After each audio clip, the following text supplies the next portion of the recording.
일본의 이라크전 1대2 패배, 한국과 요르단의 2대2 무승부, 우승후보로 불리던 팀들이 뜻밖의 부진에 시달리면서 2023 아시안컵 16강 진출 경우의 수가 다소 복잡해졌습니다. 사실 일본이 이라크에게 패했을 때만 해도 16강 한일전이 거의 성사되는 분위기였죠. 일본이 1위를 하는 게 불가능해졌기 때문인데요. 이렇게 일본이 2위로 조별리그를 마치면 2조 유력 1위 후보 대한민국과 맞붙게 될 운명이었습니다. 그런데 한국이 요르단과 비기면서 16강 한일전 가능성은 다소 낮아졌습니다. 마지막 경기에서 한국이 말레이시아를 이기면 순위 역전이 가능하긴 한데 현재 분위기를 보면 굳이 무리하게 1위를 차지할 필요는 없어 보입니다. 오히려 2위를 유지해야 한다는 의견이 꽤 많습니다. 심지어 3위로 올라가는 게 낫다는 사람들도 있어요. 현재 한국 순위에 따른 토너먼트 대진 시나리오는 총 3가지입니다. 먼저 한국이 1위를 차지할 경우입니다. 이렇게 되면 대한민국의 16강 상대는 일본이 유력합니다. 일본이 마지막 인도네시아전에 패하지 않는 이상 말이죠. 이번 대회 일본 대표팀 폼이 좋은 편이 아니기에 일본을 일찌감치 만나는 게 낫다고 주장하는 사람들도 있는데요. 그렇다 하더라도 한일전은 다소 부담스럽긴 합니다. 최근 전적에서도 그렇고요. 일본 대표팀이 갑자기 또 경기력이 살아날 여지도 있죠. 무엇보다 8강 상대가 이란이 될 가능성이 높다는 겁니다. 16강 8강에서 우승후보급 일본과 이란을 연속해서 만난다? 이건 굉장히 부담스럽죠. 피할 수 있으면 솔직히 피하는 게 낫다고 보는 팬들이 많은 이유입니다. 그렇다면 2위로 올라갈 경우 대진은 어떻게 될까요?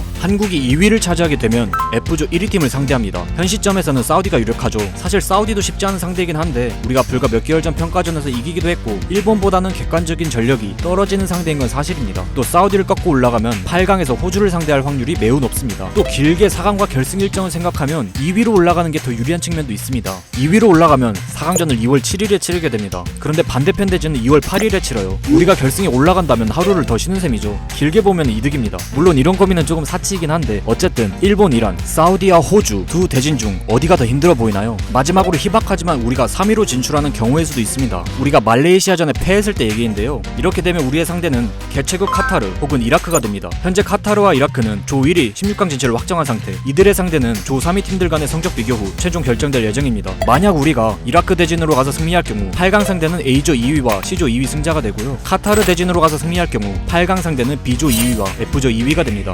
사실 카타르는 개최국, 이라크도 같은 중동이라는 점에서 부담스럽긴 한데 경우의 수 3가지를 모두 비교해봤을 때 이 시나리오도 나쁘지 않을 것 같다는 생각도 드네요. 물론 현실적으로 우리가 3위를 차지하는 것은 희박하고 2위 아니면 1위가 현재 유력한 상황입니다. 16강 경우의 수에 대해 어떻게 생각하시나요? 관련해서 의견 남겨주시면 정말 감사하겠습니다.